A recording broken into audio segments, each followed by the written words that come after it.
Hey, this is Al from Transformational Gaming. Appreciate you coming to the channel. The channel is growing. The channel is moving forward. So thank you for the ability to do so. If you so inclined, please subscribe to the channel. If you're new, subscribe, comment, and like. There's something weird going on with YouTube. Not only can I really get a consistent feed from YouTube, but now I see some of my likes is being taken away. I thought it was my imagination, and then I looked at some of my content, and like my last video, my thoughts on video for Matt Booty, I had 6 likes. Magically, I refreshed the page, I got 5 likes. So I'm not necessarily sure what's going on with the subscriptions and all this other stuff, but we'll move forward and we will proceed because I believe that we can overcome this. So I've seen other channels do it, so but I do want to acknowledge that something weird is going on with YouTube. So yep, if you could please continue, even if you come back to the channel and check out some of the videos that you've liked, make sure your like is still valid. But if you don't have time to do so, I understand as well. So anyway, let's get into the subject. So today I want to talk about the Halo Infinite overview. Now that's been a lot of foolishness in the Twitter sphere, in the YouTube sphere, and I get it, that's kind of par for the course. But what is somewhat stranger is that, you know, we got this oh no, it's Alex take, and then we got the J-Dub take, you know. And so just listening to those videos, listen, I don't fall on either spectrum of hate, but you know, I do think there is something to the fact that the graphics are better. Now I'm surprised Digital Foundry hasn't done analysis for this video, but oh well, right, we don't need to get all of our opinions from Digital Foundry, so I'm gonna go ahead and put mine out there because it doesn't matter if Digital Foundry puts something out or not. I still like to hear what they have to say about certain things, since they do go through the trouble and do the analysis and do some of the graphical findings. But my opinion on the situation is that no matter what the graphics look like, no matter what this appears, okay, I don't care how much multiplayer ability and playability is in this game. Okay, if this game come out and the single player is awful and the narrative is stupid, and I'm not talking about stupid to the point where if you cut your brain off you can get something out of it. I'm talking about stupid to the point you have to double back and do a bunch of missions that really doesn't make any sense, nor does it feed into the core narrative of the action here. So I don't know, we won't get those answers until the game come out. So really right now, only thing we can really speculate on is the graphics. And I'm not gonna go as far to say, hey, the graphics look worse than last year. Come on, man. I'm not that stupid. I can't go and go along with that. And so but you know, people who go along with that, I'm not going to poo-poo on your parade either. You know, that's what you think, that's what you think. But it's just my opinion that I don't believe that the graphics look worse than last year. Okay, now how much better do they look? That's debatable, and we're going to talk about that a little bit. But in my mind, the game looks better. You know, the lighting's better. The detail, which I had a problem with last year, the problem to me was the detail. It's not necessarily the lighting. The lighting was okay, but the detail was really the issue of what I had. So of course they've taken things out, they've put things in, they moved things around, and I thought in 2020 that the guy who was rendered talking to Master Chief, he looked a little bit suspect as far as detail goes. Like, to me, you could have put those details on the PS4, and no one except for Digital Foundry, if you do 400% increase in picture size or whatever, you can see the difference, I guess. But, you know, to me, in more relevant terms, I believe that the game in 2020 looked on par with the PS4, maybe even the PS3. I think the Switch honestly could do these graphics justice the way it looked in 2020. I just didn't think it had enough detail.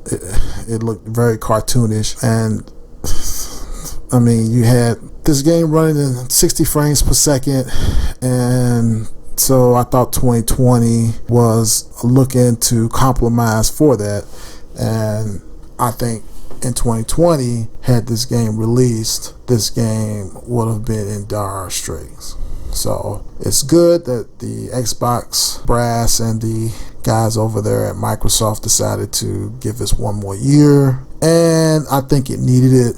I think this brought this a little bit past PS4, and I think that bringing it a little bit past PS4 makes it a worthwhile purchase. So with that being said, I think the graphics are not as good as something like Last of Us or God of War, but they're detailed enough to say, hey, look, you know, this is a next level game. This is not your run-of-the-mill PS4 game. This is a game that looks a lot more detailed. So again, I'm not going to side on which side of the fence you're on. You know, if you're an Xbox guy, you're going to defend this game. If you're a Sony guy, you're going to defend this game. I'm not going to defend this game. Like I said in my last video, this game may flop on the single player narrative. I think Matt Booty saying something about them not able to get the single player down. You know, that's when you that's when you call up these directors and these writers that work for Sony, and you get them in and you say, hey, look, man, we need a good narrative. But I'm not sure if that's on Xbox's radar, that's on Microsoft's radar. I'm not necessarily sure how that's all going to go. But I will say is that it'll be a sad predicament if they're not able to get this game where it needs to be, because having a single player narrative is the why I need to play this game. It's not the multiplayer. The multiplayer is saying, hey, I had such a good time playing the campaign, I'm going to play the multiplayer. You know, and listen, I know there's some games out there that's only multiplayer only, and God bless them. But I'm telling you, my outlook is that most people shoot for the multiplayer after they've beaten the game. Like, you beat the game, you know the fundamentals of how to play the game.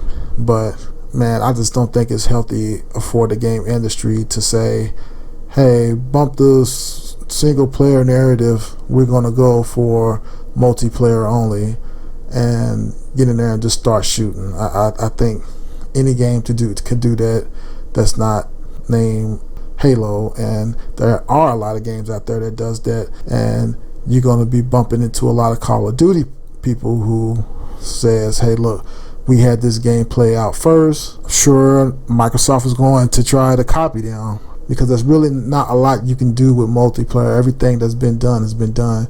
You have to really come out with something unique, and from what I've seen from the multiplayer screen grabs that I've seen online, I just don't think that is the case. They don't have nothing new. They're going to go with this team deathmatch and all of the other capture the flags and the run-of-the-mill stuff that Halo does, plus some stuff that Call of Duty does, and then they're going to call it a day. They're not going to come up with something brand new. I just don't think they're going to do that. But they may, which would probably change the game in that fashion, but I just don't see Microsoft coming up with something brand new. They're going to do the run-of-the-mill stuff with the multiplayer. They're going to stick with what works, and I think that's going to have them run into a Sea of Thieves problem.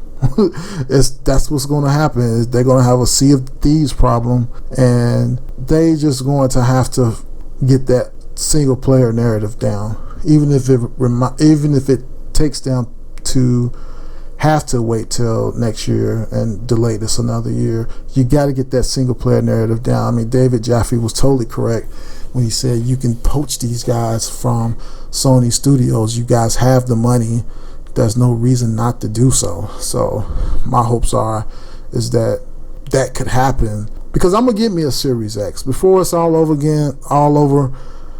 I'm gonna get me a Series X, and I want to play this game, and I want to see for myself how good or how not good it is. But I'm telling you right now, if this is crap, there's nothing anybody else can do about it. People are going to bash this game online, and it's going to be nasty, man. It's going to be nasty. So it behooves Microsoft to go ahead and make this happen with this game. I think that this game is worthy to be in that pantheon of great games, because you can't really tell the story of video games without talking about Halo. And what's going to happen is that when that conversation comes up, it's going to be a narrative of the fall of Halo. So anyway, that's just about it, guys. Let's cool it on the vitriol and let's see what this game is all about. Am I cynical about this game? Yes, I'm cynical about this game. I think this game is going to flop. I think this game is going to make Microsoft even more scared to come out with the Starfields and the Hellblades and the other games that Microsoft is promising.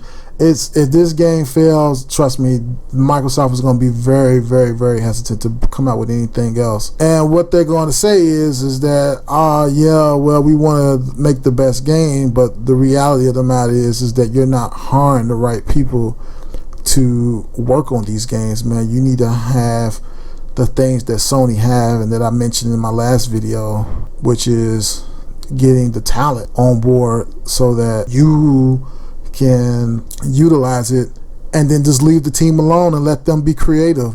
Don't come in and try to add some BS clouds, Azure stuff. Let's not do that.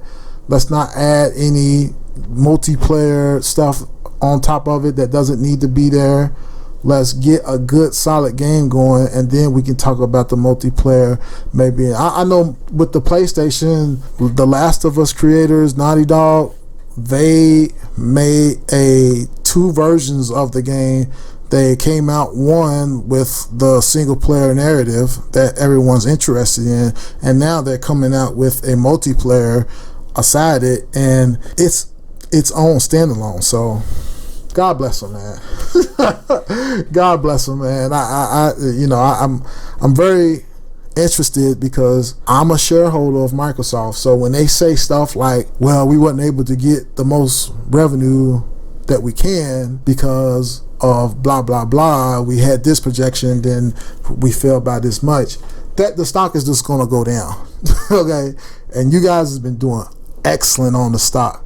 So hopefully you guys can get a good handle on this game so we can have some positive news. We need some positive news from Microsoft, and then we can get some more value added to the shares.